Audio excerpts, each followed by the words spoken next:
Hey guys, welcome back to my channel. Thank you so much for watching. In today's video, I'm going to show you how I trim my own hair.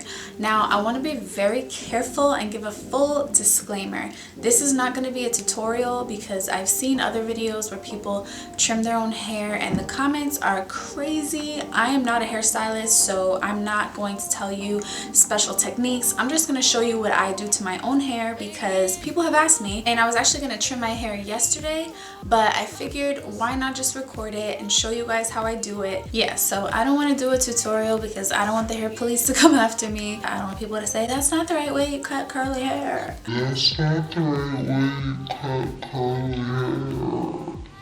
This is just what works for me, okay? I've been doing it for like 5 years. So yeah, hopefully you enjoy. So usually I get a haircut from my stylist maybe 2 or 3 times a year. So in between those appointments, I just trim my hair on my own. Lately, my hair has been growing so fast. I actually trimmed my hair a month ago and my bangs are already grown out. I'm happy with the length and everything. I just want to trim the ends a little bit and my layers. So to trim my hair, I use these shears from Sally's. They are for hair. So I definitely recommend using hair cutting scissors if you're going to trim your own hair. Don't use regular house scissors because they're not as sharp. You don't want to do more damage with scissors if you're actually trying to fix the problem. So I have 1, 2, 3, 4 layers. So I want to trim those a little bit because my curls are so big. They often clump together, so I get a lot of like bulkiness here and it pulls down my roots, so I won't have as much volume on top, but it'll be like a lot of fullness in the middle. So what I want to do is kind of like raise that a little bit so that there's not as much weight. This side doesn't have as many short layers, so the curls are kind of stretched out. Once I bring them up, they will be a lot more bouncy. And I do trim my hair dry, as you can see, curl by curl. I don't cut my ends straight. I usually snip it at an angle so that the ends are pointy rather than blunt. So I'm going to start off with my bottom layers and separate the rest of my layers. So I will just tie the rest of my hair up in a clip.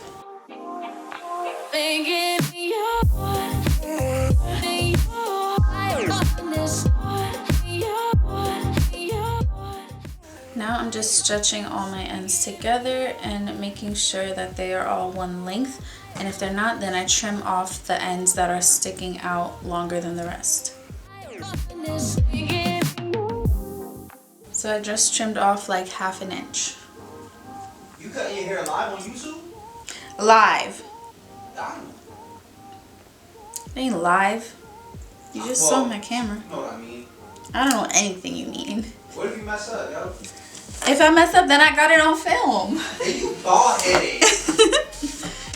Before I bring down the next layer, I'm going to tie this up in a loose bun so I don't get it confused with the next layer.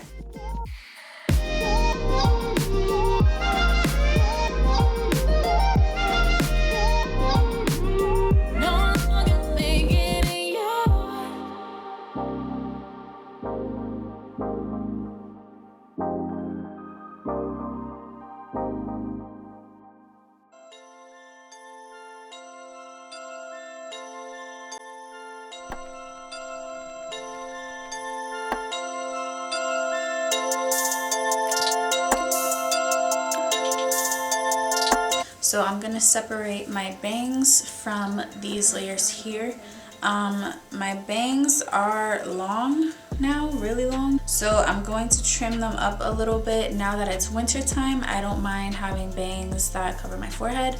In the summer, it's too hot for that, so I'm going to trim that too. So the reason I feel so comfortable with trimming my own hair is because the beauty of having curly hair is that even if you mess up a little bit, I mean a little bit, not something crazy, but just a little bit, nobody will really be able to tell because curly hair is not like straight hair. It's not blunt. You can't see really where the layers start and where they end. So they just kind of blend in together, and that's what I love about curly hair. So that's why I've always felt comfortable with trimming my own hair.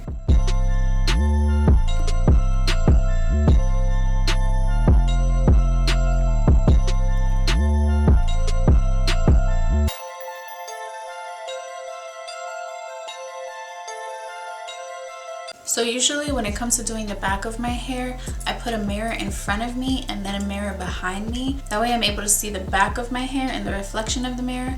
But since I don't have that right now, I'm just doing my best to use the display monitor as my mirror and pull the back to the front so that I'm able to see the split ends.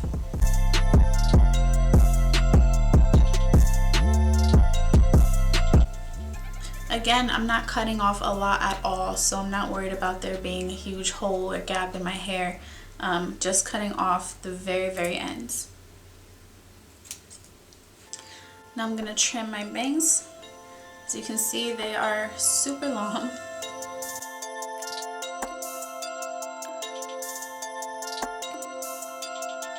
Okay, so usually when I cut my bangs, they're not super short. Like, I never cut them like right here. I always cut them a little longer than my eyebrows because I like getting my hair out of my face. So sometimes I put them on the side, which I like. But if I wanted to wear it in the front, it has to be short enough. So I'm just gonna keep trimming until I like the length. I don't tug down all the way. I'm holding on to the ends tightly, so the top is not pulled at all.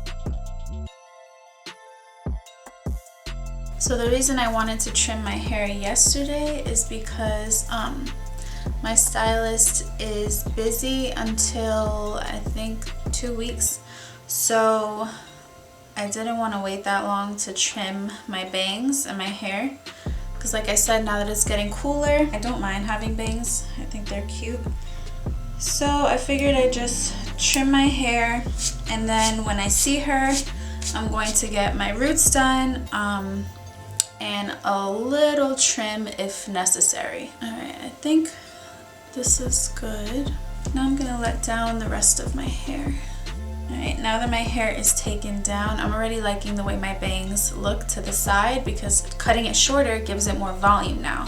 So now I have a bigger shape on this side, so I just need to bring that over here.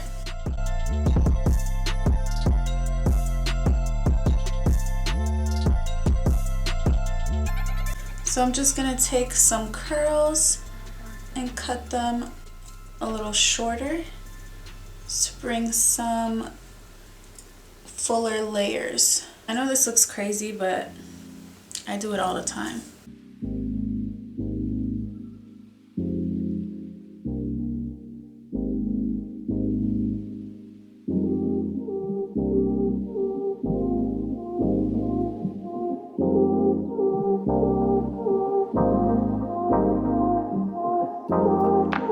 So the back is the hard part. Like I said, I usually use a mirror, so I'm not gonna mess too much with the back on here. This side already looks nice and lifted. So I do like the crown layers of my hair to be shorter for more volume, so that's what I'm gonna do.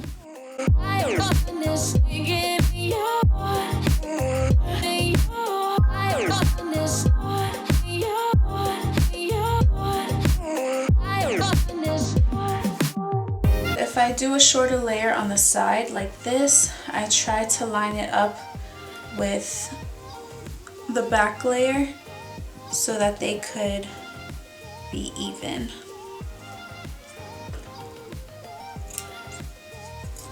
The thing you always have to remember is if you're cutting shorter layers on top, you have to fill in that gap from the short layer to the long layer. So whenever I cut, you know, a layer like this short, I make sure that I cut something under it a little shorter so that it's not too much of a huge gap.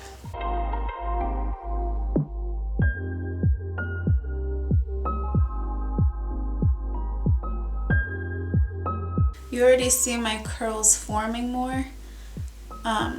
They're still like frizzy and stuff, but once I wet it and like add product and stuff, it's gonna look really nice.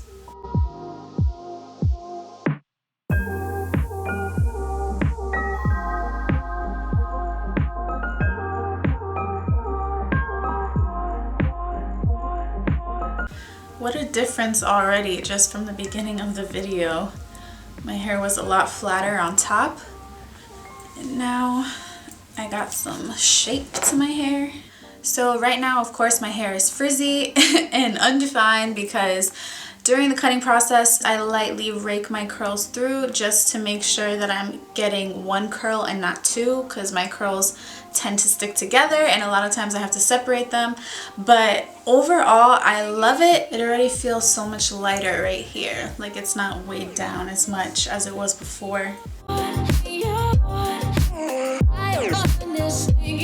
I can't wait to rewash my hair and style it. It's gonna look really good. So I will post a picture on Instagram and you can check it out at my Instagram. Make sure you follow me.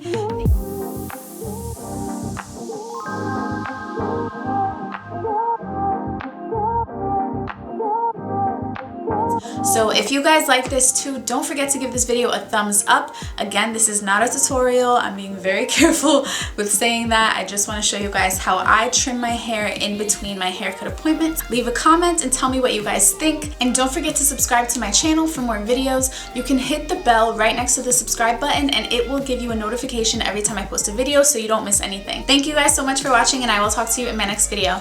Bye. But once I bring them up, once I bring them up, they will be a lot more. Shut up.